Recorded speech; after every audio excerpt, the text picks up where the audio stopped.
Hello guys, अस्सलाम वालेकुम। Welcome back to my YouTube channel. कैसे हैं आप सब? उम्मीद करती हूँ कि आप सब अच्छे से होंगे। तो गाइज, आज का जो हम वीडियो देखेंगे वो वीडियो है मुफ्ती सलमान अज़हरी जी का, और इस वीडियो का टाइटल है सोशल मीडिया पर लड़ने वालों सुनो। तो चलिए जल्दी से वीडियो को स्टार्ट करते हैं और सोशल मीडिया पे किस चीज़ को लेकर लड़ते हैं, क्या है इस वीडियो में अभी तक नहीं मालूम है। तो चलिए जल्दी से वीडियो को स्टार्ट कर लेते हैं, वीडियो देखते हैं। और अभी तक मेरे चैनल पे नए हैं, सब्सक्राइब नहीं किया है तो प्लीज़ जल्दी से मेरे चैनल को सब्सक्राइब कर लीजिए। चलिए वीडियो देखते हैं, बाकी बातें हम करते हैं वीडियो देखने के बाद। नबी अकरम सल्लल्लाहु तआला अलैहि वसल्लम की उम्मत में अल्लाह ने आपको पैदा किया और कुरान में कहा कुंतुम खैर उम्मतिन, तुम सबसे बेहतरीन उम्मत हो, सबसे बेहतरीन उम्मत हो जो लोगों के दरमियान निकाले गए। किस लिए? भाई तकरीर सुनना है तो ठीक है, नहीं तो मैं खुद हाफिज कहता हूँ। अब नारे भी सब आखिर में लगा लेंगे आप, सब पूरा खत्म होने। मैं मैसेज देने के लिए आया हूँ। मैसेज अगर लेना है तो ठीक है, तवज्जो। अल्लाह ने आपको फरमाया खैर उम्मत हो, तुम सबसे बेहतरीन उम्मत हो। किस लिए? तामुरून बिल मारूफ, तुम अच्छाइयों का हुक्म देते हो, तन्हौना अनिल मुनकर, तुम बुराइयों से रोकते हो, व तुमिनून बिल्लाह, और गैब से ना देखे हुए अल्लाह पर ईमान लाते हो। ये तुम्हारी सिफात अल्लाह ने कुरान में बयान किया। तुम सबसे बेहतरीन उम्मत हो। लेकिन क्या आज के हालात में बेहतरीन उम्मत का खिताब तुम्हारे साथ है या नहीं है? आज के हालात में क्या तुम अच्छाइयों का हुक्म दे रहे हो, बुराइयों से रोक रहे हो? बहुत सारे मामलात यहां आकर फंस गए मेरे अजीजों। आज जो दुनिया हम सब की तरफ टारगेट बनाकर देख रही है, उसकी कोई तो वजह होगी, कोई तो वजह होगी। एक जमाना ऐसा था कि इटली, डेनमार्क और यूरोप के बड़े बड़े बादशाहों के बेटे उलमाए इस्लाम के पास पढ़ने के लिए आते थे और फख्र करते थे कि हमने उलमा के पास तालीम हासिल की। गैर मुस्लिमों की बात कर रहा हूं। और आज तुम अमेरिका और यूरोप जाकर के फख्र करते हो। दौर इतना क्यों बदल गया? जमाना ऐसा क्यों हो गया? कोई तो वजह है मेरे अजीजों। वो कौन सी ताकत थी जिसको लेकर 313 निहत्ते बदर में उतरे थे, लेकिन 1000 से ज्यादा फौज पर भारी नजर आते थे? वो कौन सी ताकत थी जो कैसर और किसरा को धूल चटा दिया था? वो कौन सी ताकत थी जो सलाहुद्दीन को फातिह बैतुल मुकद्दस बनाया था? वो कौन सी ताकत थी जो खालिद बिन वलीद को 125 जंगों में नॉक आउट बगैर किसी शिकस्त के फतह अता किया था? कौन सी ताकत थी? कोई तो ताकत थी जिसको आज हम खोए हुए हैं। कुरान कहता है अन्नबिय्यु औला बिल मुमिनीन मिन अनफुसिहिम। वो ताकत ये थी कि नबी मोमिनों से उनकी जान से ज्यादा करीब हैं। और मोमिन जब तक ये एहसास रखेंगे कि हमारा सब कुछ हमारा नबी है, उस वक्त वो ताकत हमारी वापस आ जाएगी। तुम बहुत दूर नहीं रहते बरेली से मेरे अजीजों। अगर बरेली की परछाइयां तुम पर नहीं पड़ी तो फिर बड़े अफसोस की बात है। दुनिया के कोने कोने में रहने वाले बरेली की छांव में आज इश्क मुस्तफा में जिला पा रहे हैं, और तुम बरेली के बहुत करीब रहते हो तो बरेली का मैसेज तो सुनो। बरेली वाले ने ये मैसेज दिया था, दहन में जुबान तुम्हारे लिए, या रसूल अल्लाह, दहन में जुबान तुम्हारे लिए, बदन में है जान तुम्हारे लिए। हम आए यहाँ तुम्हारे लिए, या रसूल अल्लाह, उठे भी वहाँ तुम्हारे लिए। हमारा सब कुछ रसूलुल्लाह के लिए है। ये तो 100 साल पहले आला हजरत ने हमें मैसेज दिया था। 100 साल के बाद हमारी आंखों ने उनके एक जानशीन को देखा, ताजु शरिया की शक्ल। आपने तो देखा होगा, करीब रहते हैं। ताजु शरिया ने 100 साल के बाद भी हमें यही मैसेज दिया, जिंदगी ये नहीं है किसी की किसी के लिए, जिंदगी ये नहीं है किसी की किसी के लिए, जिंदगी है नबी की नबी के लिए। और ना समझ मरते हैं जिंदगी के लिए। अरे जीना मरना है सब कुछ नबी की। जिस दिन तुम्हारा ये एहसास हो जाएगा मैं जीऊंगा मेरे मुस्तफा के लिए जीऊंगा, फिर तुम्हारी सारी इज्जतें वापस आएंगी। कुरान पर तुम्हारा यकीन है या नहीं? बताओ। हाथ मत उठाना, बस हम हाथ सिर्फ एक ही बात पर उठाते हैं। हाँ, हम हाथ वगैरह चंदा देने के लिए, اور مدینہ جانے کے لیے مکہ جانے کے لیے ناطخواں حضرات کو اٹھواتے رہتے ہیں. ہم تو صرف اس بات پر ہاتھ اٹھواتے ہیں کہ کون ہے میرے نبی کی عزت پر اپنی گردن دیتا ہے. بس توجہ بات یہ ہے کہ تمہارا قرآن پر عقیدہ ہے یا نہیں ہے؟ قرآن پر عقیدہ ہے. نبی پاک صلی اللہ تعالی علیہ وسلم سے ساری دنیا سے زیادہ تمہیں محبت ہے یا نہیں ہے؟ اگر یہ تمام چیزیں ہیں میرے عزیزو، قرآن پر عقیدہ ہے، حضور سے بے پناہ محبت ہے، تو آؤ قرآن کی سنو. قرآن کہتا ہے لا تہنوا ولا تحزنوا وانتم الاعلون. تم گھبراؤ مت، پریشان مت ہو، تم سب سے زیادہ کامیاب رہو گے. سب سے زیادہ قرآن کی بات کر رہا ہوں، کسی اس کی نہیں. قرآن کہہ رہا ہے تم کامیاب ہو، تو کیا قرآن جھوٹا وعدہ کرے گا؟ قرآن نے جو وعدہ کیا ہے وہ سچا وعدہ ہے. تمہارا اگر یقین ہے تو قرآن سے پوچھو، اے قرآن تو کہہ رہا ہے ہم سب سے زیادہ کامیاب ہیں، تو کیا کامیابی اسی کا نام ہے کہ ہم در در کی ٹھوکریں کھا رہے ہیں؟ آج ہماری مسجدیں، ہمارے معبدیں، ہمارے خانقاہیں سب تباہ و برباد کی جا رہی ہیں. آج ہمارے حالات ایسے کہ روٹی کپڑے کے نام پر ہم محتاج نظر آ رہے ہیں. قرآن تو کہتا ہے تم کامیاب ہو، قرآن کہتا ہے تم کامیاب ہو. تو ہم نے قرآن سے پوچھا پھر کامیابی کسے کہتے ہیں؟ قرآن نے کہا آگے کی بات پڑھ لے، ان کنتم مؤمنین، اگر تم ایمان والے ہو. پھر ہم نے پوچھا ایمان کسے کہتے ہیں؟ ایمان کسے کہتے ہیں؟ تو مولانا صاحب سے پوچھنے کی بجائے خود رسول اللہ سے پوچھتے ایمان کسے کہتے ہیں. نبی پاک فرماتے ہیں لا یؤمن احدکم حتی اکون احب الیہ من والدہ وولدہ والناس اجمعین. تم میں سے اس وقت تک کوئی کامل ایمان والا نہیں ہو سکتا جب تک وہ اپنی اولاد، اپنے ماں باپ اور ساری دنیا سے زیادہ مجھ سے محبت نہ کرے.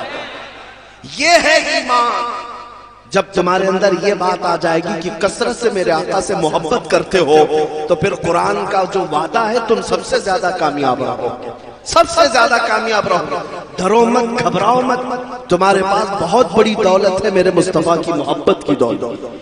بس اس چنگاری کو تھوڑا شعلہ بنانے کی بات. بس میں نا امید نہیں ہوں. اس والے کا یو کو بالکل بند کر دیں، یو کو بند کر دیں اس والے. ہاں میں صرف اور صرف آپ تمامی حضرات کو یہ بات بتانا چاہتا ہوں کہ نبی پاک صلی اللہ تعالی علیہ وسلم سے اگر جان سے زیادہ محبت ہو جائے تو قرآن کا جو وعدہ ہے وہ کامیابی کا وہ وعدہ بالکل برحق ہے. کیونکہ قرآن نے جب وعدہ کیا تھا صحابہ نے وہ وعدہ دیکھا ہے. وہ بغیر چپل کے آئے تھے بدر میں، بغیر ساز و سامان اور بغیر تلواروں کے آئے تھے. ایک صحابی حضرت سہیل کہتے ہیں ہمارے پاس تو ایسی تلواریں تھی جس سے سبزی بھی نہیں کٹ پاتی تھی. لیکن بدر کے میدان میں ایک صحابی حضرت عکاشہ کہتے ہیں میرے پاس تو کچھ بھی نہیں تھا بس سوائے میرے مصطفیٰ کی محبت کے. آیا میدان میں، کہا یا رسول اللہ میں بھی میدان میں اترتا ہوں، میرے پاس کچھ ساز و سامان ہتھیار نہیں. حضور پاک نے فرمایا کوئی لکڑی پڑی تو لاؤ. وہ کہتے ہیں کھجور کے تنے کی ایک سوکھی ہوئی لکڑی میرے ہاتھ میں آئی، میں نبی پاک کے پاس دیا. حضور پاک نے اپنا ہاتھ اس لکڑی پر پھیرا اور کہا جاؤ اسی سے لڑو.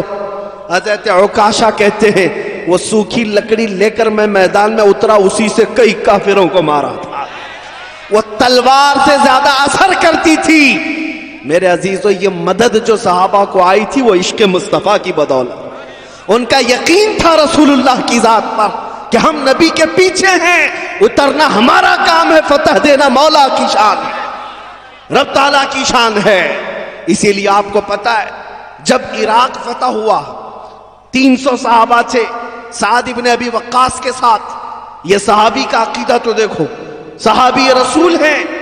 جب عراق فتح ہوا تو ان کو ایران بھی جانا تھا. عراق اور ایران کے بیچ میں دریائے دجلہ ہے، کراس کرنے کے لیے کوئی برج نہیں. ایرانی فوج نے سارے پل توڑ دیے تھے کہ کہیں یہ مسلمان ادھر سے کراس کر کے آ نہ جائیں.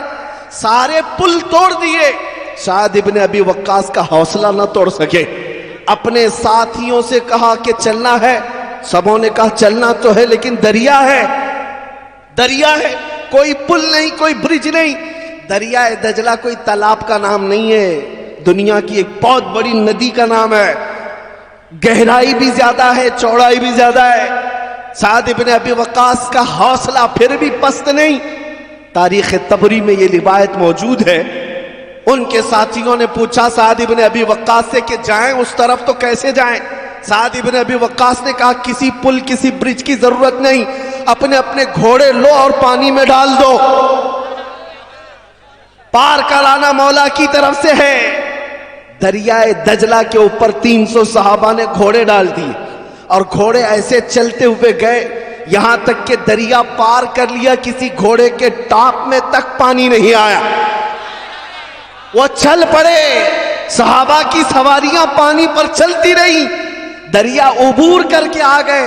ईरान की तारीख में ये लिखा हुआ है, उन्होंने देख करके कहा था ये तो आने वाले इंसान नहीं जिन्नात नजर आते हैं। दुनिया हैरान है, इसीलिए शायर ने कहा था दीवान गाने इश्क मोहम्मद को देखकर घबरा गई है गर्दिशे दौरा कभी कभी, घबरा गई है गर्दिशे दौरा कभी कभी। ये मेरे मुस्तफा करीम के गुलामों के हाल थे। अगर वो पानी पर घोड़े डाल दे मौला उस पर खुश्की जैसा रास्ता पैदा करता है। तुम्हें पता है उमर इब्ने खत्ताब रजी अल्लाह ताला अन्हु का जमाना है। ये वही उमर इब्ने खत्ताब है जो कहते हैं बचपन में मैं 2 बकरियां नहीं संभाल पाता था, मेरे बाप मुझे मारा करते थे, घोंसे खाता था। लेकिन एक वक्त ऐसा आया मिस्र में जब इस्लामी हुकूमत आई, वहां एक बुरी रस्म, एक बुरा रिवाज चलता था।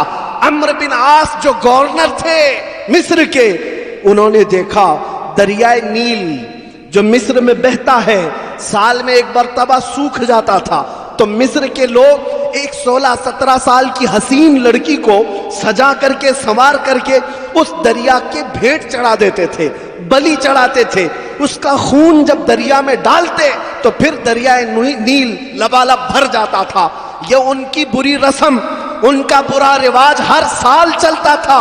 जब इस्लाम वहां पर आया, लोगों ने अम्र बिन आस से कहा कि हमें एक लड़की ज़बह करके डालनी पड़ेगी, नहीं तो पानी ऊपर नहीं आएगा। अम्र बिन आस ने कहा मैं इसकी तो इजाजत नहीं दे सकता, इस्लाम इसके खिलाफ है। लेकिन आपने जब देखा कि हकीकत में पानी सूखने लग गया, दरियाए नील सूखने लग गया और नीचे चला गया, वो घबरा गए। क्या ये रस्म और रिवाज को जारी रखना पड़ेगा?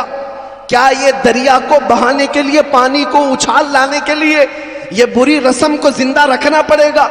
इसी कश्मकश में अम्र बिन आस ने खत लिखा मदीने में उमर इब्ने खत्ताब को रदी अल्लाह ताला अन्हु। अमीरुल मोमिनीन उमर इब्ने खत्ताब के पास जब खत आया, सुनो ऐ मुसलमानों, जो ये कहता है मेरे मुस्तफ़ा की गुलामी में नफा क्या है, हुजूर की वफादारी में फायदा क्या है, कान खोलकर सुन ले, फायदा मैं बताता हूं। उमर इब्ने खत्ताब उसके बाद जवाब में एक खत अम्र बिन आस को लिखते हैं जो मिस्र के गवर्नर थे, और दूसरा खत दरियाए नील के नाम पे लिखते।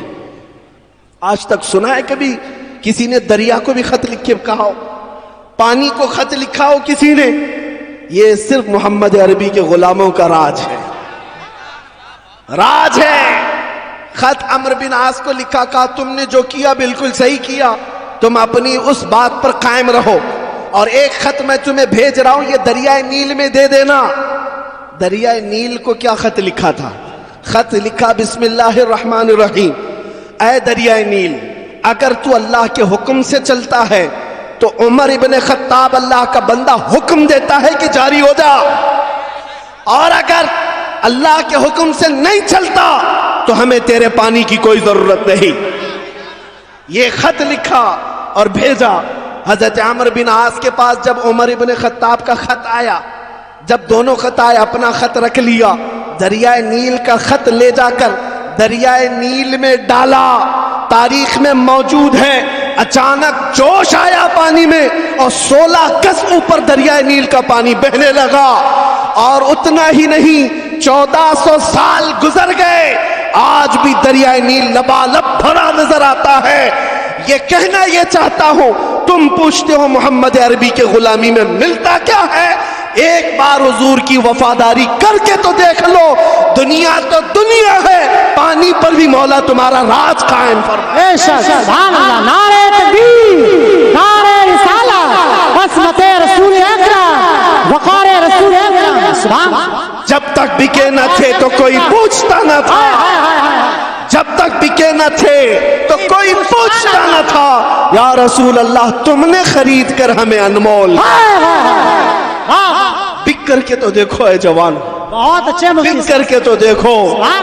میرا یہ پیغام ہے ہر نوجوان کو, کاش ہمارے مجمع سے, ہمارے محلوں سے, ہماری بستیوں سے چند نوجوان ایسے کھڑے ہو جائیں جو عہد کر لیں. جتنے جوش میں تم نعرہ لگاتے ہو, جتنے جوش میں تم نعرہ لگاتے ہو, کاش اتنا جوش تمہارے ایمان میں آ جائے, اتنا جوش میرے مصطفیٰ کی محبت میں آ جائے, اور یہ عہد کر لو کہ میں دنیا کو یہ بتاؤں گا کہ نبی پاک صلی اللہ تعالیٰ علیہ وسلم کی محبت کی بات کرتے ہو. آج سے میں زندگی جیوں گا تو میرے مصطفیٰ کے اخلاق میں جیوں گا. جس دن یہ نوجوانوں طے کر لو تو پھر بازار نبی میں بکنے کی بات, شاعر نے کہا ہے بے دام ہی بک جائیے بازار نبی میں, بے دام ہی بک جائیے بازار نبی میں, اس شان کے سودے میں خسارے نہیں ہوتے. یہ ناز یہ انداز ہمارے نہیں ہوتے, جھولی میں اگر ٹکڑے تمہارے نہیں ہوتے, جب تک کہ مدینے سے اشارے نہیں ہوتے, روشن میری قسمت کے ستارے نہیں ہوتے. سبحان اللہ. ایک دن تم بھی اعلان کرو گے, تمہیں بھی وہ عزتیں دیکھنی ہوں گی انشاءاللہ. جو کچھ بھی عزت ہمیں ملتی ہے. مفتی سلمان اظہری جی کی یہ ویڈیو بہت ہی زیادہ پسند آئی ہے, بہت ہی زیادہ اچھی اچھی باتیں بتائی ہیں اس میں, اور نبی کی شان کے بارے میں بتایا, علی کے بارے میں بتایا, ان سے جو محبت کرتے ہیں وہ کس طریقے سے خوش رہے ہیں, اور نبی بھی ہر کسی سے کتنی محبت کرتے تھے, اور نبی سے سب کتنی محبت کرتے ہیں. بہت اچھا لگا سننے میں. اور اگر آپ کو میری ویڈیو پسند آئی ہو تو پلیز میرے چینل کو سبسکرائب کریں, میری ویڈیو کو اینڈ تک ضرور دیکھیں. چلیے پھر ملتے ہیں اگلی ویڈیو میں, تب تک کے لیے اللہ حافظ.